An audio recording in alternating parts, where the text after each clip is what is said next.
नमस्कार दोस्तों, स्वागत है आपका मेरे YouTube channel GD brilliant classes में। तो आज क्या सीन है। मुगल वंश के संस्थापक बाबर के क्या सीन है। बातें करेंगे। तो शुरू करते हैं मुगल वंश के संस्थापक बाबर के बारे में। जैसा आप लोग जानते हैं कि भारत में मुगल साम्राज्य का संस्थापक बाबर था, जिसने लोधी वंश के शासक इब्राहिम लोधी को पानीपत के प्रथम युद्ध 1526 ईस्वी में बुरी तरह पराजित करके दिल्ली में मुगल साम्राज्य की नींव डाली थी।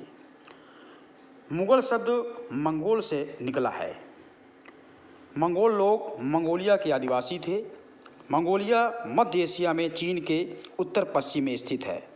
मंगोल अपने बाहुबल से एशिया में मंगोल साम्राज्य की स्थापना किए थे।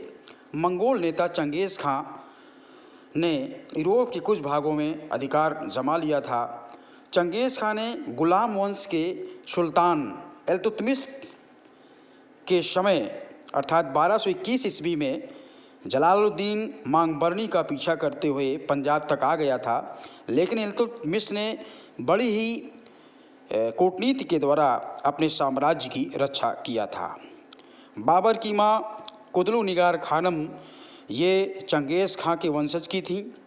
तो वहीं बाबर के पिता उमर शेख मिर्ज़ा तैमूर लंग के पाँचवें वंशज थे।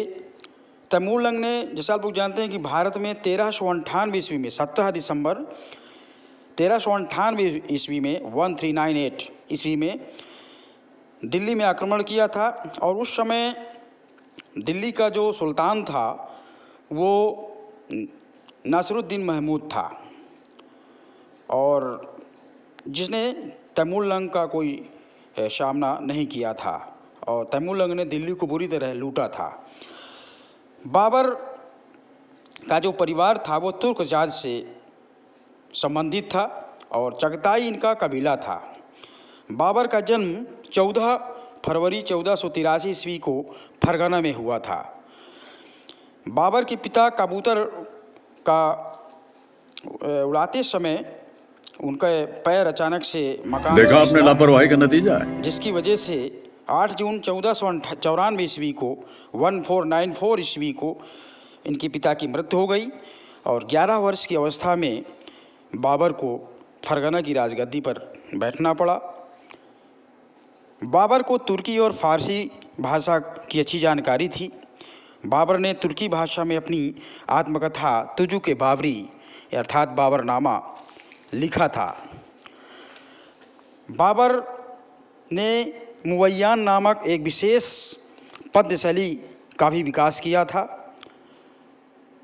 इसके अलावा बाबर को उपवनों का राजकुमार भी कहा जाता है, क्योंकि उसने कई बाग बगीचे भी आगरा में लगवाया था।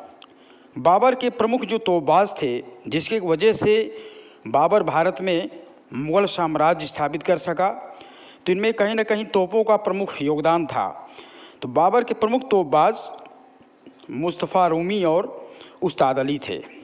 बाबर की पत्नी का नाम माहम सुल्ताना था, और बाबर के जो 3 पुत्र थे उनमें हुमायूं सबसे बड़ा था, जिसका जन्म 1508 ईस्वी में काबुल में हुआ था। इसके अलावा अन्य जो पुत्र थे कामरान और अस्करी थे, और एक पुत्री थी गुलबदन बेगम, जिसने हुमायूंनामा लिखा था। तो आज के संदर्भ में जो हमने बात किया, इसमें आपको कोई डाउट हो तो कमेंट बॉक्स में ज़रूर लिखेंगे, और बाबर से जुड़ी और जानकारी के लिए आप मुझे नीचे कमेंट करके बताएं, तो और जानकारी मैं उपलब्ध कराऊंगा। लाइक शेयर करें, और मैं अपनी बात को यहीं पर विराम देता हूं। बहुत बहुत धन्यवाद प्यारे दोस्तों।